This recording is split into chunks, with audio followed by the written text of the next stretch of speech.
Então tá. Hoje o assunto que ficou para a gente conversar foi sobre abdômen agudo obstrutivo. É um assunto bem mais simples do que a gente falou semana passada. Quantidade de conteúdo é um pouco menor, então a tendência é que seja mais tranquilo, tá?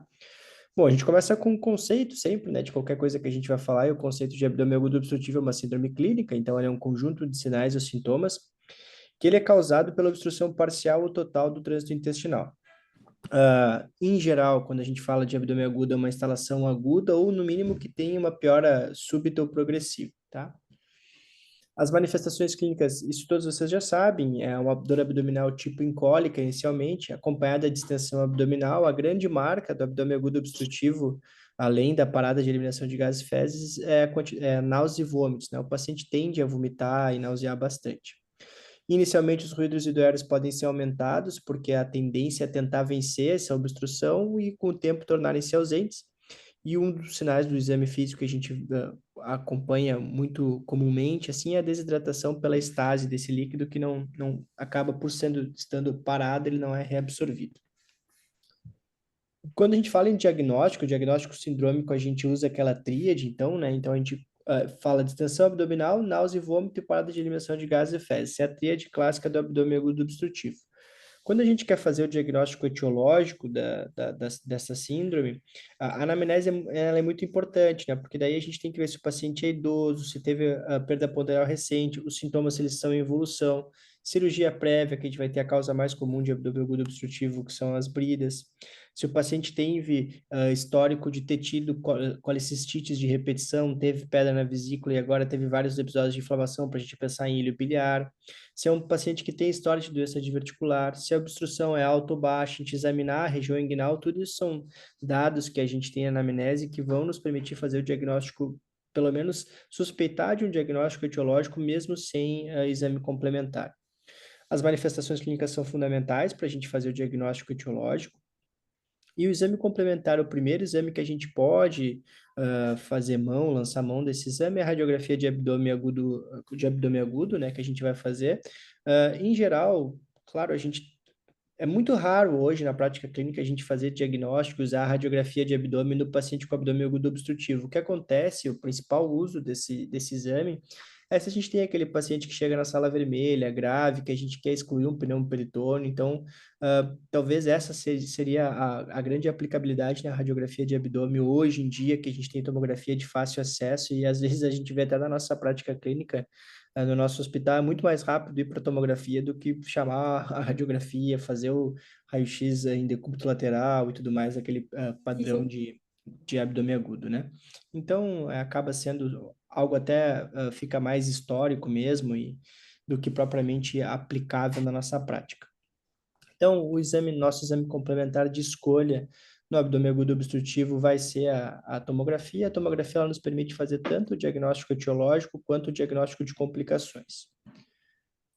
Quando a gente fala depois que a gente fez antes ainda do diagnóstico etiológico, é importante, depois que a gente fez o diagnóstico sindrômico, a gente pensar, tentar classificar essa obstrução intestinal. Bom, é uma obstrução alta ou baixa, então, ou seja, ela é acima da válvula ileocecal ou abaixo da válvula ileocecal. É uma obstrução funcional ou mecânica, tem algo que faz esse paciente estar obstruído, ou é um paciente que está em pós-operatório, pode estar em ileodinâmico. É uma obstrução parcial ou total. Esse paciente ainda elimina alguma coisa, algo passa nessa luz intestinal, seja gás, alguma coisa ainda passa ou não, ou é total. E para a gente definir o tratamento cirúrgico ou não, a principal classificação que a gente vai ter é se ele é complicado ou não. Então, um paciente que a gente tem suspeita de isquemia, perfuração, necrose, uma obstrução complicada ou não. Bom, a primeira classificação que a gente vai usar, então, seria a classificação alta ou baixa, né, que a gente vai tentar definir com base nas características clínicas. Então, assim, as obstruções altas, elas são obstruções proximais da válvula cecal, elas são, em geral, tem vômitos precoces, o paciente, antes de ter muita distensão, ele vomita muito, e os vômitos de aspecto, claro, quanto mais proximal, mais bilhoso, quanto mais distal, mais entérico, né? O paciente em geral tem menos distensão e aqui a causa principal é a brida, né? Então, o paciente em pós-operatório, que começa com vômitos precoces, pode ser bilioso ou entérico, um pouco menos de distensão, a gente já pensa direto em pós-operatório pode ser de qualquer tempo, né? Então, o paciente que foi operado há um mês, brida precoce, o paciente que foi operado há 30 anos, então isso tudo pode acontecer. As obstruções baixas, então, são aquelas obstruções distais, a válvula ileocecal, em geral são vômitos mais tardios, então o paciente tem muita distensão e depois começa a vir o vômito, vômitos que podem ser até fecaloides, e aí a causa mais comum das obstruções baixas vai ser a neoplasia coloretal. Se a obstrução é mecânica ou funcional, então mecânica há algo que faz isso acontecer, algo mecânico, um fator obstrutivo, então o mais comum brida, depois a gente acompanha por tumor, estenose, pode, em idosos a gente pode ver fecaloma causando isso, ou vulvo. Das obstruções funcionais, a gente pode ter a causa metabólica, medicamentosa, constipação, até mesmo em pós-operatório. Quando a gente fala do manejo inicial, o principal que a gente precisa fazer diagnóstico nesse paciente, como qualquer abdômen agudo, seja ele inflamatório, obstrutivo, perfurativo, é assim, o paciente ele tem algum sinal de alarme, ele está séptico, ele tem peritonite, esse paciente é o paciente que vai demandar mais atenção. Então, esse paciente é o paciente que a gente vai pensar em bloco cirúrgico na chegada. Paciente em abdômen agudo, com sepsis ou peritonite, é um paciente que a gente pensa em, antes de qualquer coisa, em levar esse paciente para bloco, claro, antes de qualquer coisa. Primeiro a gente vai fazer o manejo inicial, mas assim, a gente tem que ter na cabeça que esse paciente a gente não vai fazer mão, na maioria das vezes, não vai lançar mão de exame complementar, tá? Esse paciente é um paciente cirúrgico. Bom, na ausência de sinais de alarme, então agora eu vou pensar como é que eu vou tratar esse paciente. Inicialmente, a gente vai deixar esse paciente em NPO, uma hidratação contínua. A gente vai pensar em o paciente que está em NPO, a gente tem que lembrar que a gente precisa dar a base para ele não catabolizar e também, em geral, no paciente que ele está com abdômen agudo, sobretudo obstrutivo, ele é um paciente que ele vai estar desidratado. Então, a gente precisa fazer expansão volêmica nesse paciente, e aqui a gente usa os cristalóides.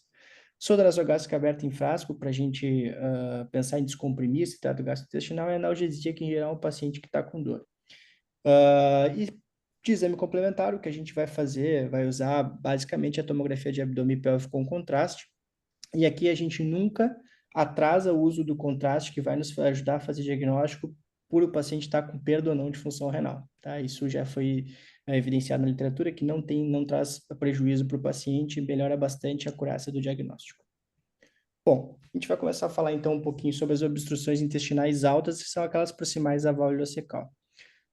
Como qualquer obstrução intestinal, a gente tem o fluxo intraluminal do intestino delgado interrompido. O objetivo que a gente vai fazer o tratamento desse paciente é a desobstrução, restaurar o volume normal de fluidos, porque esse líquido que está em estase no intestino delgado, ele não está sendo absorvido. E a gente vai diagnosticar e tratar as complicações. Então, assim, a gente sempre tem que tentar pensar assim, paciente que ele está em abdômen agudo obstrutivo, esse paciente tem risco, eu suspeito para isquemia, necrose ou perfuração ou não.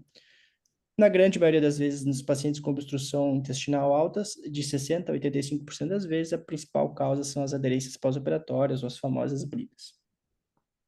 O manejo inicial desses pacientes vão ser, como o paciente ele está vomitando, a fluidoterapia, então, né? Então, o paciente que ele vomita é um paciente que perde muito eletrólito.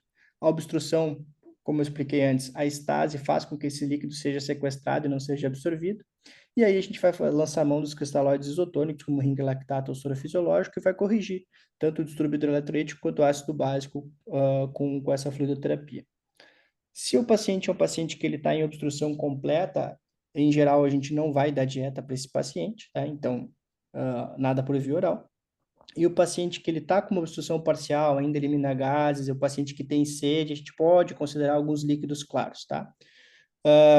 Vamos pensar na descompressão gastrointestinal, então, com a sonda nasogástrica, e aí a gente vai ter em mente que quanto mais proximal, maior o benefício dessa sonda. Então, se eu estou pensando num paciente que ele tenha, por exemplo, obstrução baixa, se ele tem uma válvula ileocecal competente, a sonda gastrointestinal, a sonda nasogástrica, claro que não vai funcionar. Mas o paciente, quanto mais alta essa obstrução, maior o benefício que ele pode ter. Antibiótico-terapia, a gente sabe que a gente não usa de rotina, então não é só pelo paciente estar obstruído que a gente vai usar antibiótico-terapia, a gente tem que ter algum critério. Então, claro que nas obstruções complicadas, que eu vou ter necrose, isquemia e perfuração, a gente vai usar a lança-mão da antibiótico-terapia. E aqui uma fotinho do presidente aí, para ver que ninguém está livre, né? Quando é que a gente vai chegar? Esse paciente chega com um diagnóstico sindrômico de abdômen agudo obstrutivo, e a gente vai pensar que esse paciente é um paciente que tem que ir para bloco cirúrgico, ou que pelo menos ele tenha bastante chance de ir para bloco cirúrgico. são os pacientes que ele tem comprimento intestinal. Então, se eu estou pensando em perfuração, necrose ou isquemia, complicação da obstrução. Quando é que eu desconfio disso?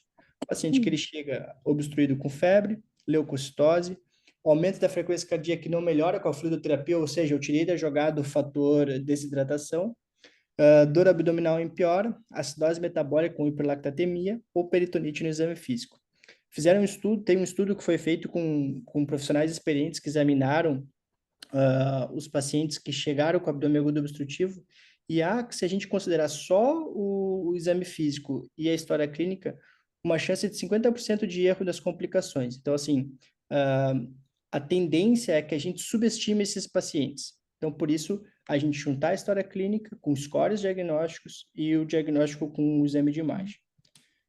Os sinais radiológicos, então, que a gente vai suspeitar de complicação, então a gente vai ver a tomografia de abdômen total com contraste endovenoso, ou até a gente usa também, está indicado a gente usar o via oral na obstrução parcial, vou falar um pouquinho mais à frente com gastrografia, né?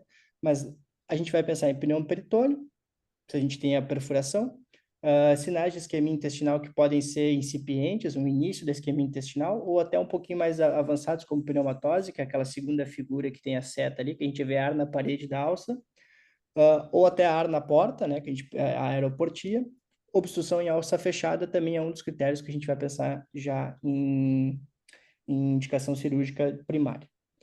Outros sinais que a gente tem na tomografia, como fecalização, transição de calibre, obstrução de alto grau, esses sinais eles não nos indicam cirurgia primária, ou seja, a gente não pensa em já não submeter esse paciente a um tratamento conservador, porque até 46% desses pacientes eles têm sucesso com tratamento conservador.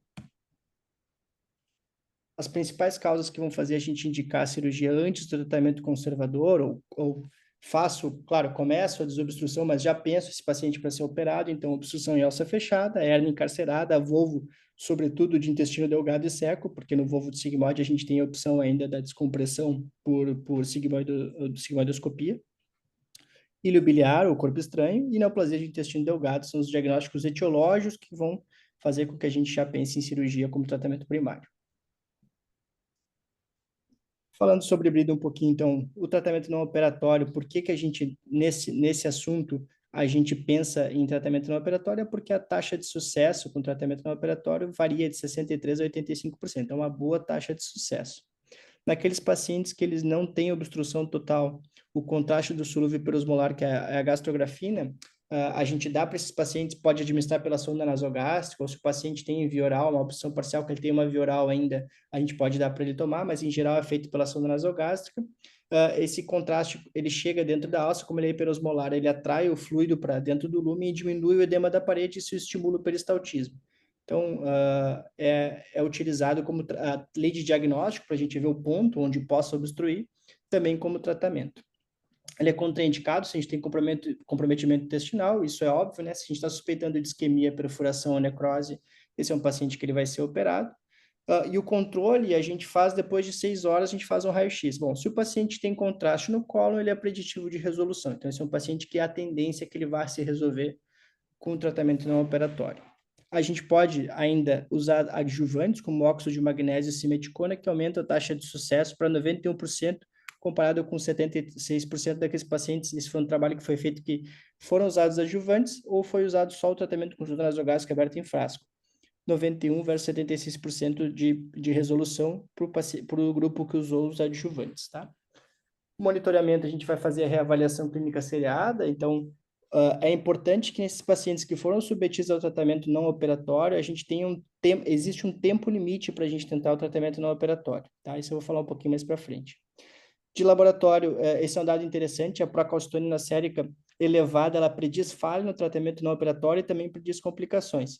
Então, se eu tenho um paciente que chega com abdômen agudo obstrutivo, que o suspeito de brida, ele tem uma procalcitonina sérica elevada, isso é um preditor de falha do tratamento não operatório. As imagens seriadas a gente não utiliza, a gente só repete imagens se tem piora clínica.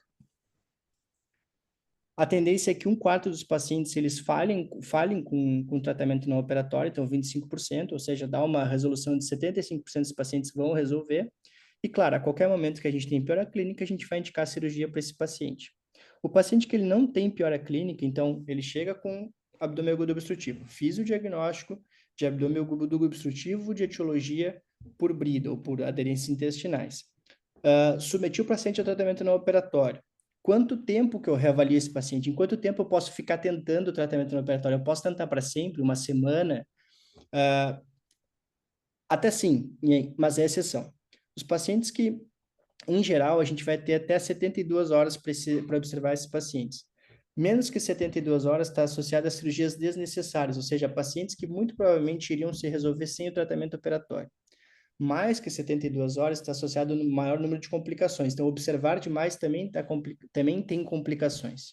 Quais são as exceções que a gente tem, que a gente vai pensar no paciente que a gente vai observar por mais tempo esse paciente? Claro que os pacientes abdômenes congelados, com fístula intercutânea, que tiveram múltiplas cirurgias recentes, bom, esse é um paciente que ele está num processo, num estado inflamatório muito grande, é um paciente que é aquele paciente que a gente vê que tudo que a gente faz dá errado. Bom, esse paciente talvez seja muito mais interessante fazer NPT, deixar esse abdômen esfriar, esse processo inflamatório esfriar e reabordar no segundo momento.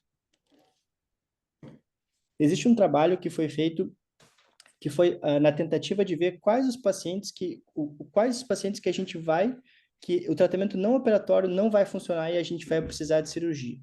Então, foram elencados esses fatores. Então, dor abdominal a mais que 4 dias, defesa no exame físico, PCR maior que 75, leucocitose maior que 10.000 leucócitos, ter mais que 500 ml de líquido livre na TC e diminuição de contraste na parede da alça intestinal na TC, se eu tiver mais ou igual a 3 fatores, eu tenho 90% de necessidade de cirurgia desses pacientes. Então, tentando usar aí como a gente não sabe, é muito difícil prever qual paciente que chega com abdômen agudo obstrutivo por aderência, qual que a gente vai precisar operar ou não, a gente tenta, como se fosse um score diagnóstico, a gente pode predizer, bom, esse paciente tem mais ou menos chance de ser operado. Isso não quer dizer que a gente vá indicar a cirurgia como tratamento primário, mas a gente já sabe que esse é um paciente que a tendência é falhar o tratamento no operatório ou não. Outras causas que são responsáveis por obstrução intestinal alta, então, doença inflamatória intestinal, que aí o paciente que ele não tem complicação intestinal, não tem obstrução completa, em geral, a gente vai tentar o tratamento medicamentoso da doença inflamatória intestinal. A enterite por radiação, que o mais comum é que ela cause obstrução parcial, e esse paciente é um paciente que a gente sempre vai preferir o tratamento não operatório. Então, o paciente que vem pós-radioterapia, com obstrução, a gente sempre vai tentar o tratamento não operatório, e se a gente preferir operar esse paciente, a tendência, se possível, é preferir fazer um desvio, um bypass, do que a ressecção. Carcinomatose peritoneal é um assunto sempre delicado, então o paciente que o tratamento no operatório ele tem altas chances de falha e complicações, mas também a cirurgia tem resultados ruins, porque é um paciente que em geral está com muita doença peritoneal. Não há um consenso, então se a gente vai operar esse paciente, a gente sempre fica naquele dilema, se opera o paciente, se é o paciente que vai para cuidados paliativos, então a gente tenta considerar como principal fator, considerar a expectativa de vida. Então, qual a expectativa de vida desse paciente e se a gente vai acrescentar alguma coisa com a cirurgia para ele ou não. Talvez essa seja a causa, não é a causa mais comum, mas é a causa que a gente mais veja, porque a gente trabalha no serviço de cirurgia, e seria o ilha-dinâmico, né? O conceito de ilha-dinâmico, então, é obstipação ou intolerância à ingestão oral devido a fatores não mecânicos que interrompem a atividade motora intestinal no pós-operatório. Então, quais são os fatores de risco que a gente tem? Quais são os pacientes que eles têm mais chance de desenvolverem ilha-dinâmico no pós-operatório? São aqueles pacientes que foram submetidos à cirurgia abdominal pélvica prolongada, muito tempo de cirurgia. É muito comum, a gente sabe disso, que a cirurgia minimamente invasiva tem uma tendência menor ilha-dinâmico comparado com a cirurgia aberta. Pacientes que foram submetidos à nutrição enteral tardia, então eu demorei a alimentar meu paciente no pós-operatório, ele também tem mais chance de ilha-dinâmico. Quanto maior a inflamação intraabdominal, complicações pós-operatórias como pneumonia, coleções intraabdominais, sangramentos, hipoalbuminemia ou uso de opioide em excesso no pós-operatório são fatores de risco para o ilhodinâmico. As manifestações clínicas, então, é o clássico, aquele paciente que ele está ali no terceiro pós-operatório, distende o abdômen, ele pode ou não ter, o mais comum é que esse paciente ele não se queixa de dor abdominal, ele se queixa de um desconforto, associado a náusea e vômito, tem diminuição ou não elimina mais flato, não consegue se alimentar, um abdômen hipertimpânico e que a gente não ouve ruído. Isso é o clássico do ilhodinâmico. O diagnóstico é clínico, e claro que ele nesses pacientes a gente tenta, em geral, é um paciente que a gente vai acabar fazendo exame de imagem, nem que seja para excluir um fator obstrutivo na imagem. Então, assim, não é obrigatório se a gente tem esse paciente na mão, que a gente consegue reavaliar clinicamente, mas a gente tem que afastar, a gente pode ter que afastar outras causas obstrutivas, né? Então, em geral, o paciente que ele tem, o diagnóstico é feito pela manifestação clínica e ausência de fator obstrutivo na imagem. O principal diagnóstico diferencial do heliodinâmico é o fisiológico, então a gente sabe que até 72 horas as alterações do REMIT elas podem causar uma disfunção na motilidade intestinal que não necessariamente a gente considere o heliodinâmico. Obstrução mecânica é uma causa importante, então brida precoce, então o paciente que foi operado. E como é que eu sei se esse paciente tem brida precoce ou heliodinâmico? Então, em geral, a gente vai fazer o diagnóstico diferencial pela tomografia. E, claro, aquele paciente de UTI, idoso, que tem uma distensão, sobretudo colônica, a gente vai fazer o diagnóstico diferencial com pseudoobstrução colônica, que é a síndrome de Ogier. O manejo do hidrodinâmico, em geral, a gente começa com as causas reversíveis, né? Esse paciente tem alguma causa reversível, ele tem coleção, teve fístula, tem algo que está inflamando e está não deixando com que a motilidade intestinal fique normal. Bom, não tem, ou tem, mas a gente ainda vai fazer também. O suporte, então, o controle da dor, a gente evita opioide nesses pacientes que estão em heliodinâmico. A fluidoterapia, o objetivo de ter a normovolemia, então eu não posso deixar esse paciente nem desidratado e nem causar um edema de alça intestinal, nem hipervolêmico. Repouso intestinal, o paciente que está em heliodinâmico, a gente não dá a dieta para esse paciente, que ele é um paciente que a tendência é que ele vomite, não aceite a dieta. Suporte nutricional, e aí se a gente sempre usa aquela escadinha, né? Via oral, enteral e se não parenteral. Paciente que ele não tem alvo calórico de 3 a 5 dias, a gente tem que sempre ter na cabeça que é um paciente que ele está catabolizando e está desnutrindo. Então, é um paciente que precisa nem que seja de nutrição parenteral. Imobilização pós-operatória é fundamental, né? O paciente que no pós-operatório caminha é um paciente que tem menos chance de ter trombo, menos chance de hidrodinâmico, então a gente sempre tem essa orientação. Bom, essa primeira parte a gente falou sobre as obstruções intestinais altas e, sobretudo, as duas principais causas que a gente vê no dia a dia, né? Então, aderências intestinais e o ilhodinâmico. Quando a gente fala em obstrução baixa ou colônica, né, abaixo da válvula cecal, a causa mais comum, ela é menos comum do que a obstrução de intestino delgado, mas a causa mais comum que vai causar é o carcinoma coloretal, né? 30% dos pacientes com carcinoma coloretal, eles se apresentam, tem o primeiro sintoma, como apresentação inicial, a obstrução intestinal. E mais que 75% das obstruções ocorrem no cólon transverso ou distal a ele, porque o diâmetro do cólon é menor e as fezes são mais sólidas, então a tendência é que obstrua mais facilmente. Nós também dividimos a obstrução colônica como funcional ou mecânica, e na maioria das vezes vai ser uma obstrução maligna, não esquecendo das causas benignas, como volvo, hérnia, aderência e estenose. As manifestações clínicas vai ser uma distensão abdominal, e aqui a distensão abdominal ela é o principal fator no exame físico, e a dor abdominal, ela precede, a distensão abdominal precede a dor, então eu tenho paciente que distende muito e vai ter dor depois. Existe também, nos pacientes que evoluem de forma subaguda, o que é a história natural do câncer coloretal, aquela alteração de hábito intestinal, perda ponderal, e aí, assim, evoluindo para a distensão progressiva, tá? Mas quando a gente fala em abdômen agudo, obstrutivo, a gente fala no paciente de causa baixa, né? Abaixo da válvula cecal, o paciente que vai distender muito nesse contexto. O diagnóstico, então, ele é feito com sintoma, né? Manifestação clínica e o exame de imagem, que vai fazer o diagnóstico diferencial de obstrução alta ou baixa, que a gente falou no início. Os pacientes que têm distensão abdominal estão hemodinamicamente estáveis e a gente não suspeita de complicação, a gente vai submeter o paciente à tomografia. A tomografia ela tem sensibilidade e especificidade maior que 90% para fazer o diagnóstico etiológico e avaliar complicações.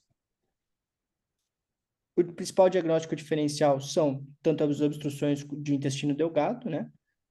Megacólon tóxico, que daí a gente vai ter um paciente que ele tem uma história de diarreia com elementos patológicos associados à instabilidade hemodinâmica. A síndrome de Ogier, que aquele é um distúrbio simpático, né? Então, o paciente que ele tem distensão maciça do cólon, mas sem fator obstrutivo, em geral, é um paciente que a gente vai tentar tratar com neostigmina e sempre atenção para o diâmetro do cólon, do seco, que é um preditor de complicação, né? Então, seco maior que 10 centímetros é um seco que ele está por perfurar. Então, um dos fatores que a gente usa para obstrução intestinal baixa, tá? Os princípios gerais do tratamento, da mesma forma do paciente obstruído alto, é sem dieta por via oral, paciente que ele tem risco de vomitar, ele precisa do repouso intestinal. Fluidoterapia também objetivando a normovolemia. Se o paciente está vomitando e ele também tem distensão gástrica, um paciente que tem a válvula cecal incompetente, a nasogástrica ela pode beneficiar esse paciente.